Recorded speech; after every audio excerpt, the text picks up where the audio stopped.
Aloha and welcome to the sixth session of the County of Hawaii Redistricting Commission. Today is Friday, November 12th, 2021. My name is Bronston Caso. I'm the chairperson for this commission. First, I would like to express an announcement here. Because of the coronavirus emergency and state federal guidance on large meetings or gatherings, and pursuant to the mayor's proclamations regarding COVID-19, the Redistricting Commission meetings are currently not open to the public to attend in person until further notice. Members of the public may view or provide oral testimony via the Zoom platform by requesting for the information as noticed on our posted agendas. Thank you for your understanding. I'm calling the meeting to order. The time is 9:36 a.m. Now for roll call. We have a newly seated commissioner, Ms. Ani. I would like to take this moment to congratulate her for coming on to the commission. If she wants to take 2 minutes just to introduce herself, I will give the floor to her.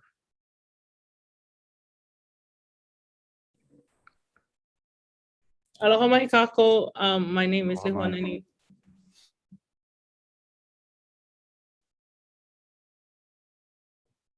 Go ahead.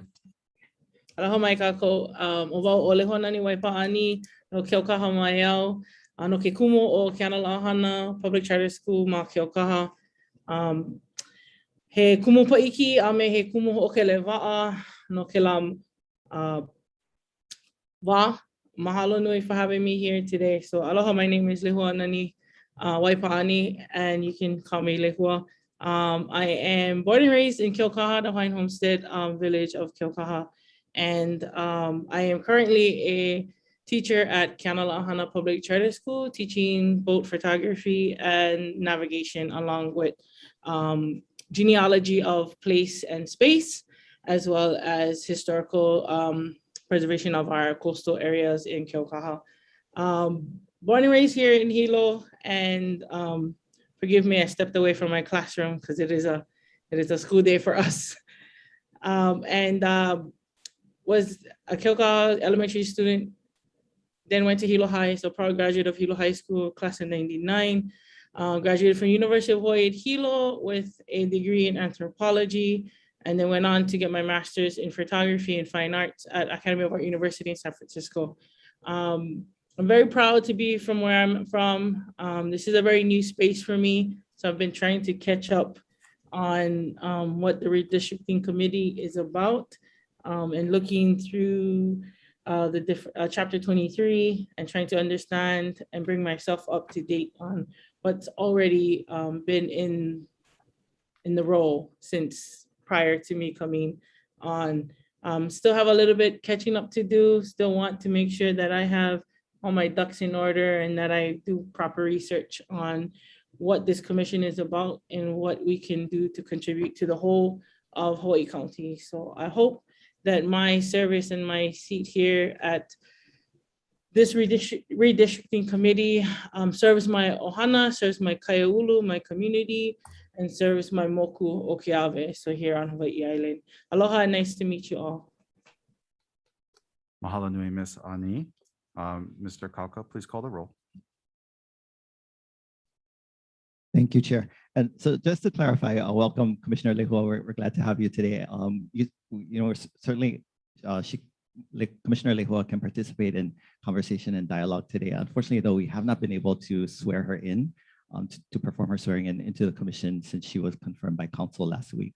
So we just won't be able to vote. Commissioner Lehua just will not be able to vote today on the proceedings or make any motions. Thank you. Roll call. Commissioner Louie. Commissioner Yoshino. Here. Commissioner Yadao. Here. Commissioner Bath. Here. Commissioner Akamo. Present via Zoom. Commissioner Lopez. Excused. Thank you. Commissioner Hustis. Present. Kona Chambers. Chair Castle. Present, Hilo Chambers. Thank you, Chair. We have 6 commissioners present, and we have quorum. Thank you, Mr. Kalka. As a reminder, during the meeting, we are working with commissioners in multiple locations.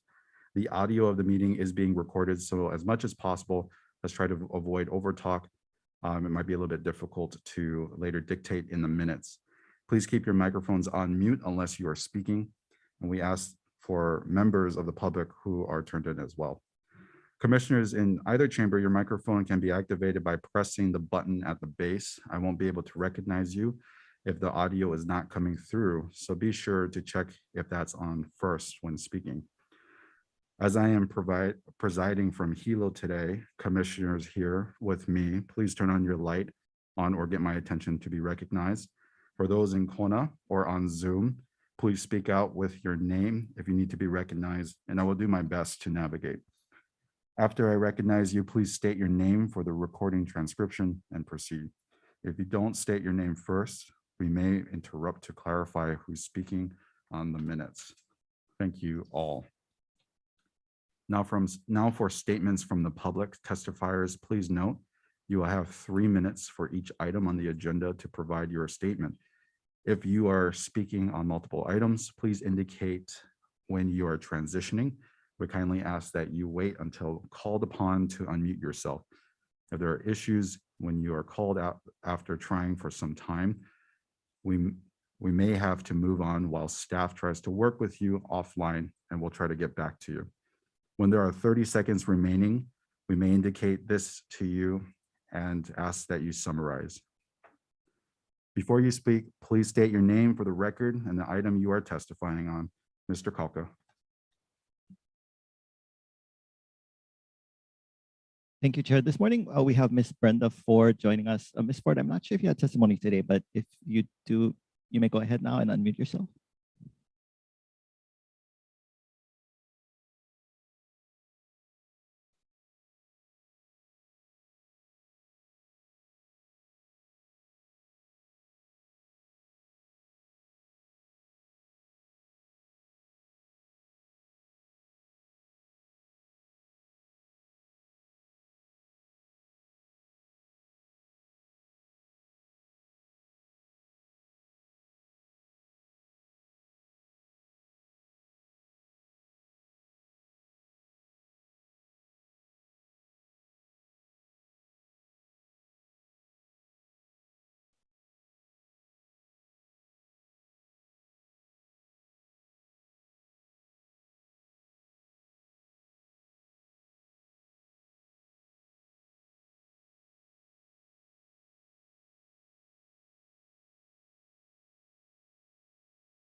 All right, Mr. Kalka, I'll go ahead and move on. Okay. If she does come back, then we'll take her testimony. Moving over to approval of minutes, commissioners, we have 2 sessions of minutes. Both were provided to you and publicly posted last Friday, November 5th. May I have a motion to first approve the September 23rd minutes and a second? So moved. Motion by Mr. Eustace, Second. second by Ms. Bath. Any discussion? Okay, without hearing any, all in favor say aye. Aye. To approve the minutes. Aye. Thank you. Any opposed? All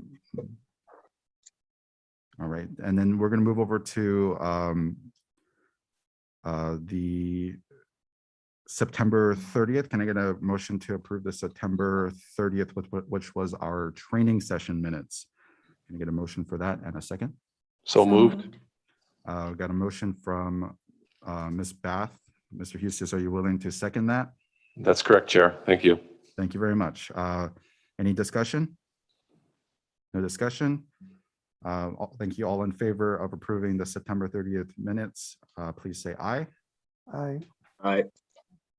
All right, and the minutes have been passed for September 30th. All right, commissioners, we have a couple of communications on today's schedule.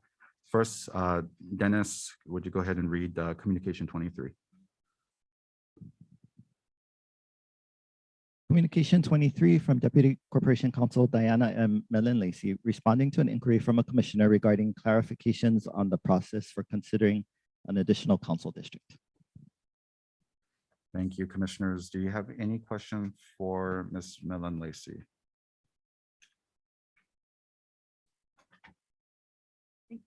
Yeah.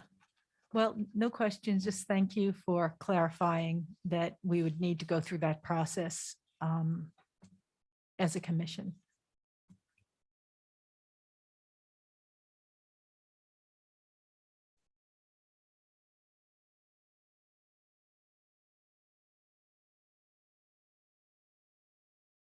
Any other questions or comments?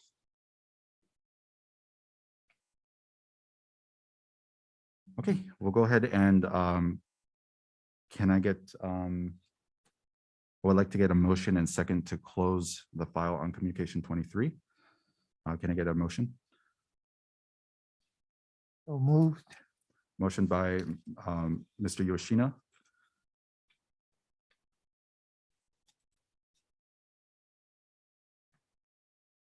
Second. second. Thank you, Ms. Beth. Ms. Beth seconded. So we'll go ahead and close the file on communication 23. All in favor, say aye. Aye.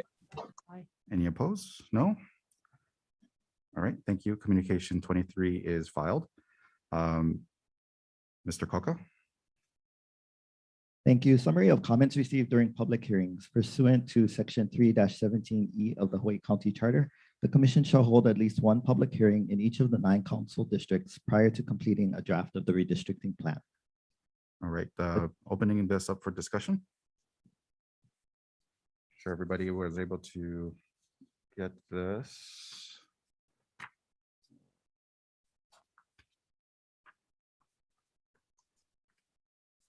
When did you send that out? This was sent yesterday, Chair, so it's communication 24, which should also be in packets for those who are present in the chambers. Got you. All right, do we have any discussion that we would like to discuss on communication 24? Chair, Mr. Hustis. I first want to thank members of the public that attended these meetings and took the time to join us at those 9 public hearings. Their input is valued and appreciated, so mahalo nui. Thank you, Mr. Hustis. Any other discussion regarding communication 24?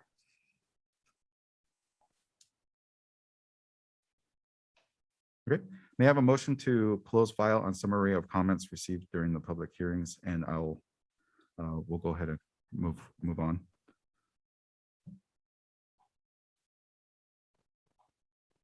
So moved.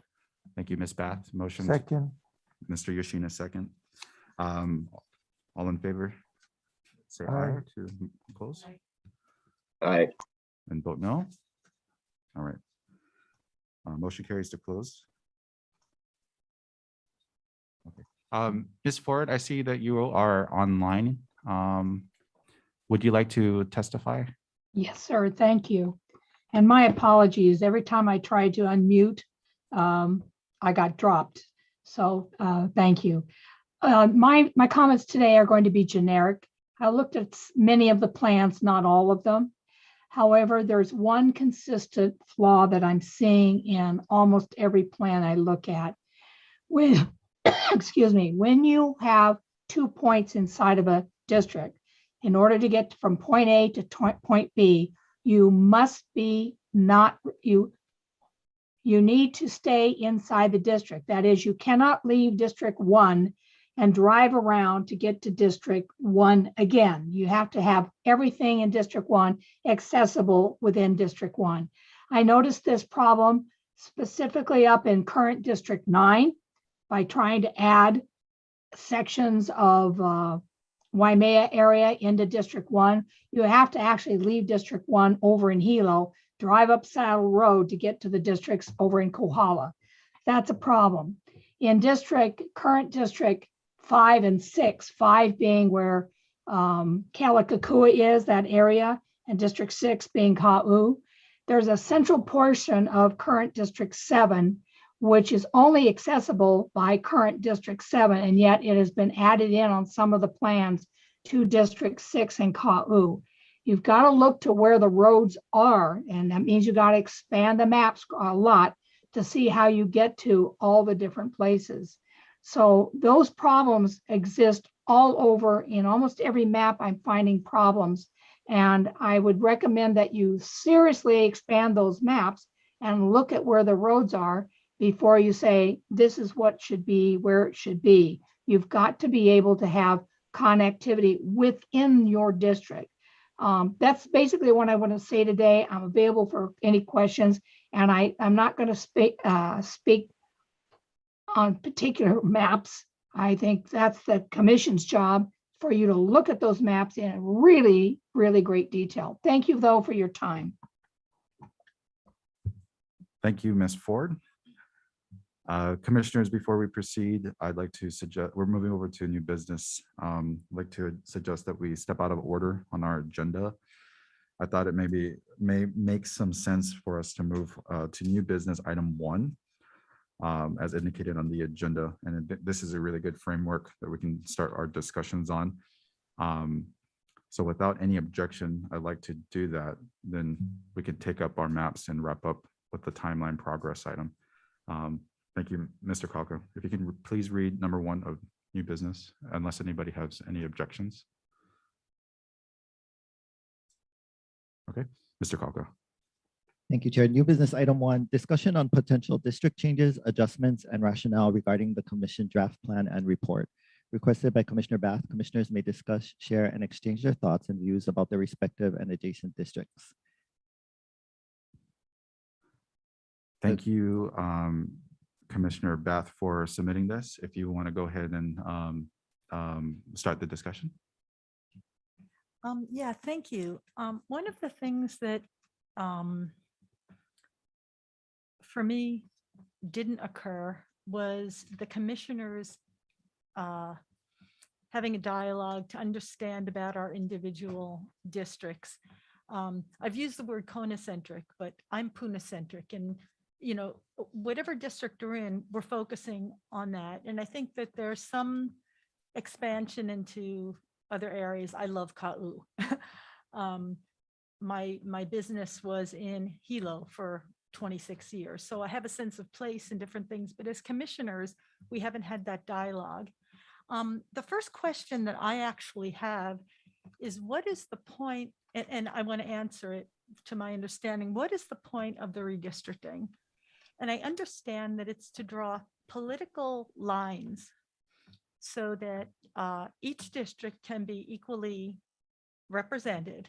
So it'd be politics equals representation. And then I got to thinking, well, what is the purpose of representation? And in government, for me, that's to deliver a level of service to the communities that they're serving, that they're representing. And so ultimately, we're talking about, for me, when I look at the lines, I'm looking at the ultimate goal is providing a level of service to each of the districts that's fair. Puna has been sorely lacking, especially Upper Puna, in a delivery of those services. And it's changing because the demographics of it have changed. I think that Patrice McDonald had in her testimony mentioned that Hawaiian Acres wasn't, the census wasn't accurate. I can believe that, but it is what it is. And we're working with the census numbers right now. But I wanted to get an idea of what the other commissioners' understanding of this redistricting is, because for me, it's level of service, particularly the health and safety of our communities, because without health and without safety, it doesn't matter how many ohia trees we have if we're not alive to appreciate them. What's the point? So that's how I wanted to start the conversation or the dialogue with the other commissioners. Thank you, Commissioner Bath. she did ask a question to open it up to the other commissioners, if anybody wants to take a jab at it, or maybe think about it for a second. But I think you summarized it pretty well in the fact of, redistricting is creating the political boundary lines, and it all really depends on the representation to it too. So, it is a major decision to make, a boundary line, and the considerations you have to make, because you have a diversified people from rural to urban to agriculture, and so we have to make all those considerations into ideally creating the redistricting maps for our next in the next few weeks here. Anybody else want to take a jab into the question?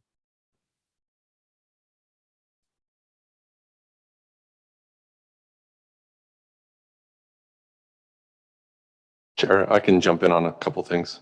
Mr. Hustis. Thank you, Commissioner Beth, for posing this question to the commissioners.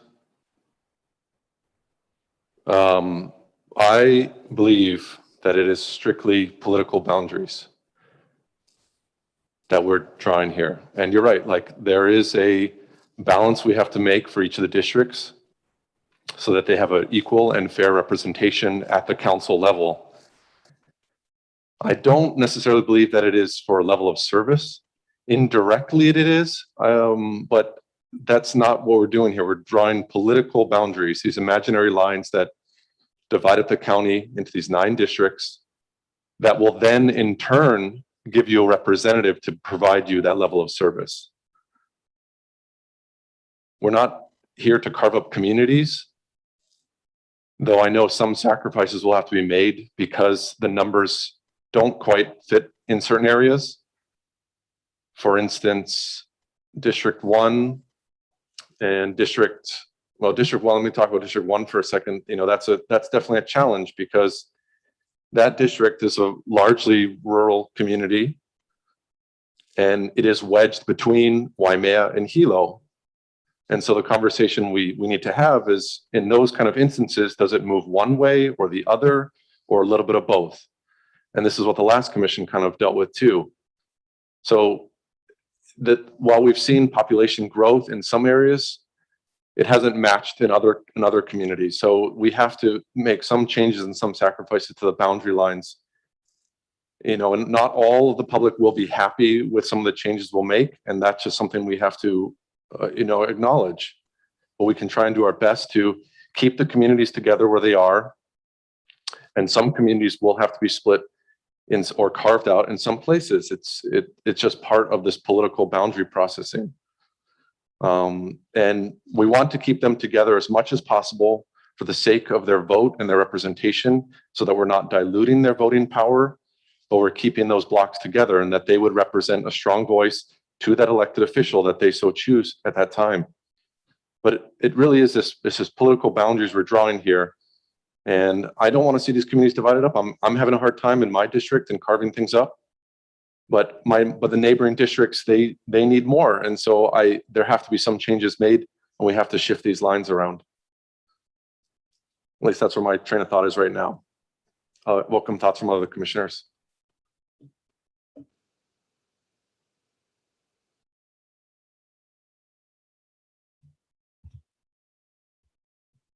Chair Casal, this is Dwayne Yoshina. Mr. Yoshino. I have a question as to how immutable this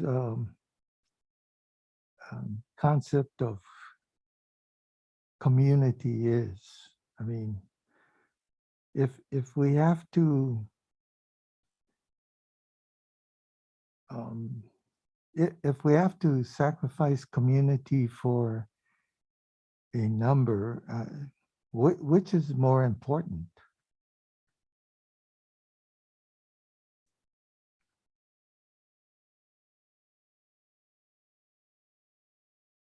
Mr. Yoshino, is that a question to all the commissioners, or is that a question Yeah, to? well, it's a general discussion kind of question. Okay.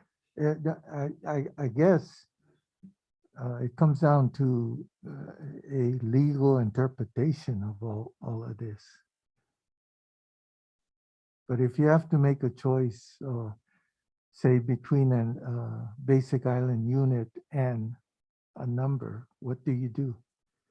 At least at the state level, it seems that they decided that the basic island unit is more important than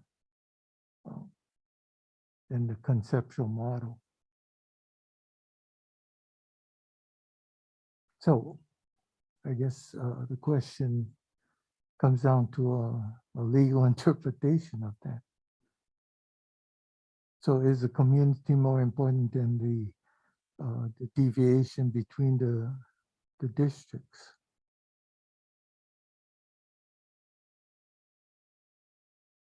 Sorry, I think this needs a little bit more discussion, but that's as clear as I can get.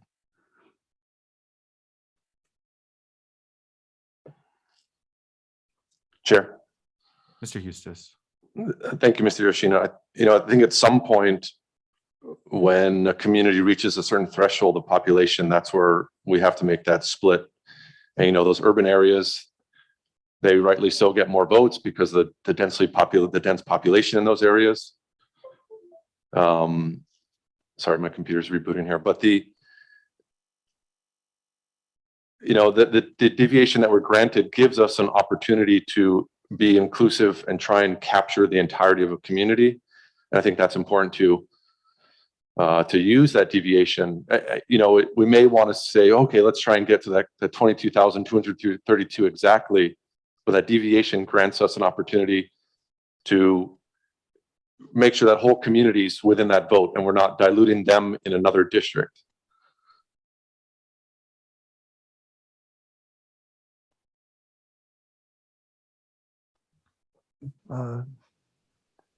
Thanks, James. But if you have to put these different categories of law into a spectrum, which one outweighs the other?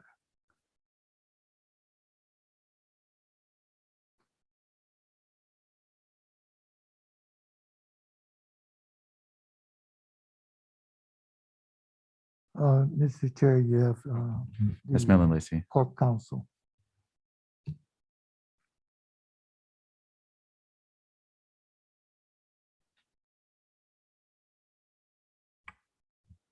Can you hear me? Okay. So, according to the code, section 36.4 says that if practicable socioeconomic criteria is used in developing the plan not specifically set forth in this chapter shall be identified, documented, and approved by majority vote of the commission before drawing proposed council district boundaries. If practicable socioeconomic groups shall be kept together.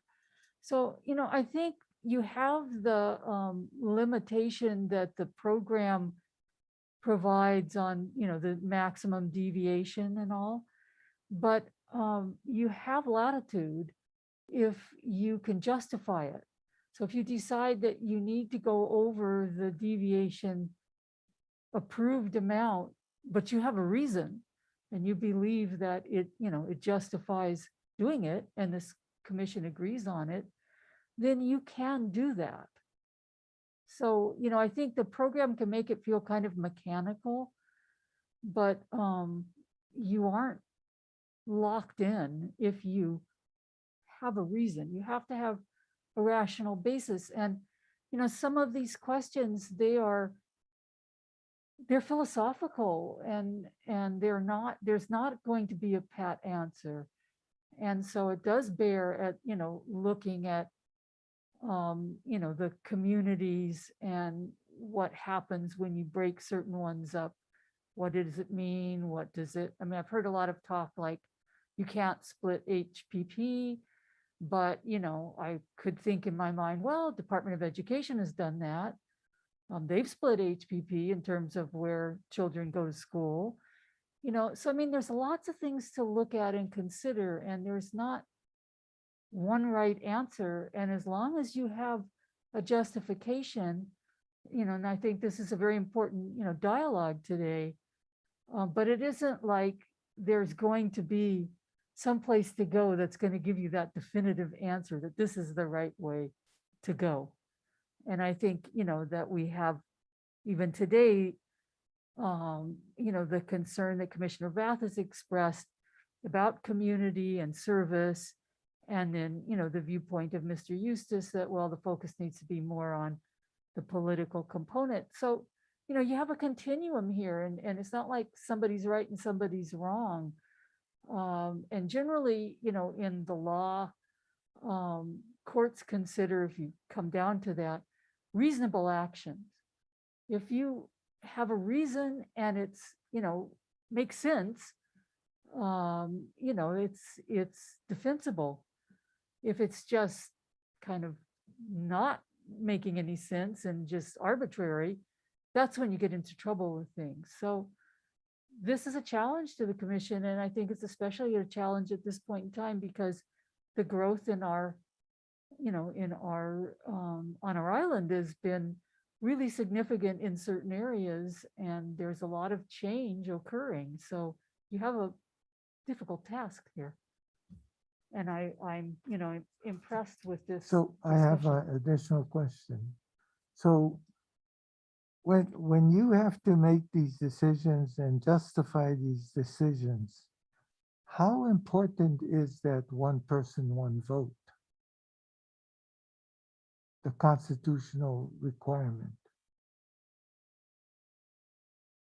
Well, it's difficult because I haven't found anything that suggests that there are any particular weights attached to particular. Okay, so for factors. example, the state constitution says that we could have canoe districts. And it's my understanding that our representatives have decided that, we can the basic island unit is more important than the canoe district. Is that right? I really can't answer that. Okay. Yeah. So if, from what I'm gathering from your comments, if I believe that community X is very important to remain X instead of X1 and X2, as long as I can justify that, it's okay. Yes, Uh, but this group has to agree. It's not right. one And, commissioner's opinion. at some point, somebody could challenge that, right? Yes. I mean, And that's the thing. That's why you have to have a justification for the decisions that you make. okay, But that's not to say that you can't be challenged on it. right. Okay, That would remain to be seen. thank you. Chair, I have a question. Mr. Yoshino, yield. Ms. Beth. Thank you. Thank you for that information. That was most helpful. You're welcome. Do you have any other discussion regarding new business 1?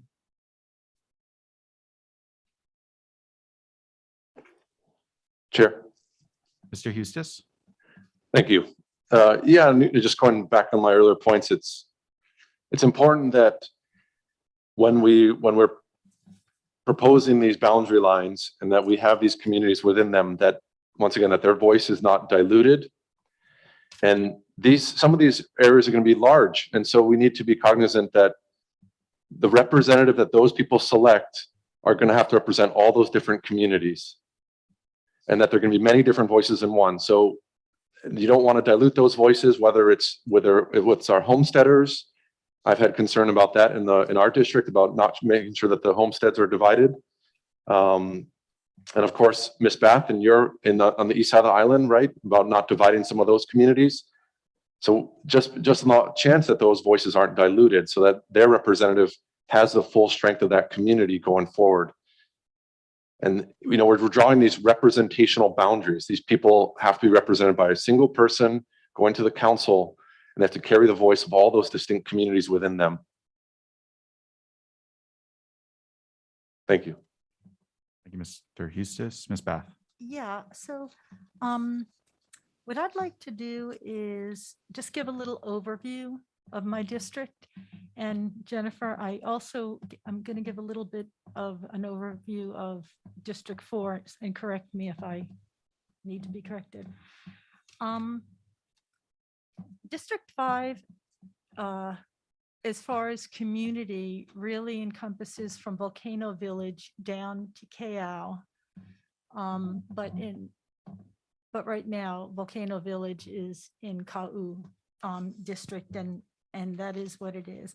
One of the things that I wanted to share is that I really can't talk about District 5 without talking about District 4, because District 5 actually extends down to Kalapana and that area down there. They're serviced by the chain of Craters Road, which people don't use. It's an emergency access route, sort of, unless Paley takes it out, as she almost did. And the main trends are that they use Highway 130 and they use Pahoa as their town. Currently, Pahoa is split. Now, I understand that the reason why Pahoa town, the actual town, is split in half is because they needed to use that rule about areas not having to leave their district. They had to remain in their district to transverse to the next district. So Kalapana in that area was put into District 5 and Pahoa town was split. And these areas are definitely lower Puna. And so that's a big one in District 5. Part of District, which should be District 4, is in our community. And they've really polarized towards District 4. Another thing that I think is really important to consider is road redundancy and the lack of road redundancy, both in upper and lower Puna. You have 130 servicing District 4, and you have Highway 11 servicing District 5. If something happens in Highway 11, then District 6 gets cut off as well, because they can't transverse to their doctor's appointments in Hilo if they choose to get services in Hilo rather than Kona. We're talking about people, and although we're talking about representation, we're talking about levels of services and health and safety of the people of Hawaii County. In the community development plan, although this is politics and not planning, I think that it's important to consider things like road redundancy. If we split up the subdivisions of to the north of Highway 11, if we split those up, then we won't be able to have the redundancy and the connectivity that we're seeking, so that the police and the fire and the emergency responders can go from one subdivision to the next without having to go out to Highway 11. I know this is a lot for you Kona folks. I don't know if you're following it, Ka'u, but it's a huge issue for health and safety. Currently, what's happening with District 4 is that because of the congestion down on Highway 130, people are from HPP, from Ainaloa, from Lower Puna, are taking Ainaloa Boulevard and cutting up into District 5, and then flowing through private subdivision roads onto Highway 11, causing congestion. So road redundancy is really needed. If we split up the District 5, we're not going to be able to, I'm concerned about representation to have that happen. And again, whenever I talk about District 5,